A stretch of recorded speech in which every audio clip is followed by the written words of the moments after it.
રાજકોટ જિલ્લા મહિલા કોંગ્રેસ પ્રમુખ મનીષાબા વાળા મારી પાસે એની 15-20 દિવસ પહેલાં મારી પાસે પણ એમની ફરિયાદ આવેલી હતી કે જ્યારે સફાઈ કામદારો પાસે વોર્ડ નંબર 17માં જીતુ ગરગરી આવી રીતના અમારે સફાઈ કામદારો પાસે ઉઘરાણી કરે છે કે રજાઓ જોતી હોય કે નો આવી શક્યા હોય, આવો કંઈ પણ જ્યારે સફાઈ કામદારનો પ્રશ્ન હોય ત્યારે એમની પાસે ઉઘરાણી પોતે કરતો કે 1000-2000 આવી રકમો માંગી અને બધા પાસેથી આ વસ્તુ પોતે કરે છે. અને એની ફરિયાદ કોર્પોરેશનમાં પણ પાછી ગયેલી હતી ત્યારે એ ગૂગલ પેથી પૈસા લેતો, એટલે ગૂગલ પેના પણ પુરાવાની બધું મારી પાસે છે. અને ત્યારે મેં એમને જાણ કરી અને મેં એમને મારી પાસે ફરિયાદ આવી એટલે તરત મેં એને કીધું કે ભાઈ તમે આવી રીતના બધા પાસેથી શું કામે પૈસા લ્યો છો, શેના માટે તમે આવી ઉઘરાણી કરો છો, તમને તમારો પગાર ઓછો પડે છે.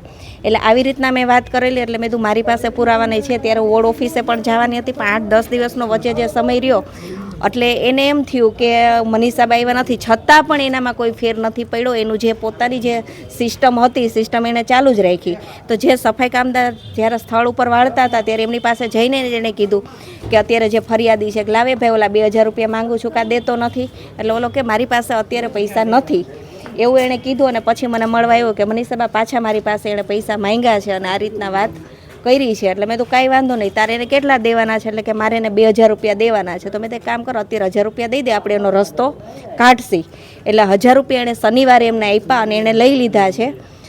અને પુરાવો પણ આપણી પાસે છે, પોતે પૈસા માંગે અને એ પણ મેં સોલંકી સાહેબને આપેલો હતો કે આ રીતનું એનું રેકોર્ડિંગ અને એનો પુરાવો કે આ પૈસા માંગે છે અને આવી રીતના ઉઘરાણા કરે છે. પછી આર સોલંકી એસીપીમાં આર સોલંકી સાહેબ છે, એમને મેં બધી વાત કરેલી અને આ રીતની બધી અમે ચર્ચા કરી. તો આજે સાહેબે આર સોલંકી સાહેબ અને એમની ટીમે સવારમાં જ રંગે હાથે જ જ્યારે આ ભાઈ પાસે પૈસા લે છે એવી રીતના પકડ્યો છે અને પૈસા લેતો જ પકડેલો છે એસીબીની ટીમે. આજ સવારે સોલંકી સાહેબ અને એની ટીમે પણ હું ટીમનો પણ ખૂબ સોલંકી સાહેબ અને એની ટીમનો પણ ખૂબ આભાર માનું છું કે ખરેખર રાજકોટ વોર્ડ ઓફિસો હોય કે કોઈ પણ જગ્યાએ જો આવા ઓફિસરો હોય કે આવા કર્મચારીઓ હોય પોતાના પગાર ઓછા પડતા હોય અને જો આવા ભ્રષ્ટાચાર કરતા હોય તો આવાને 100% પકડવા જોઈએ અને આવા ચહેરાને બહાર લાવવા જોઈએ કે જેથી કરીને ભ્રષ્ટાચાર અટકે. એટલે સાહેબની ટીમને પણ ખૂબ બિરદાવું છું અને રાજકોટની જનતાને પણ હું એવી અપીલ કરું છું કે ક્યાંય પણ તમારી પાસે આવી રીતના કોઈ પણ જગ્યાએ પૈસા ઉઘરાવતા આવો ભ્રષ્ટાચાર થતો હોય તો તમે એસીપીનો સપોર્ટ લ્યો, પણ સત્ય વાત અને પુરાવા તમારી પાસે હોય તો તમે લ્યો તો તમને 100% ન્યાય મળે છે.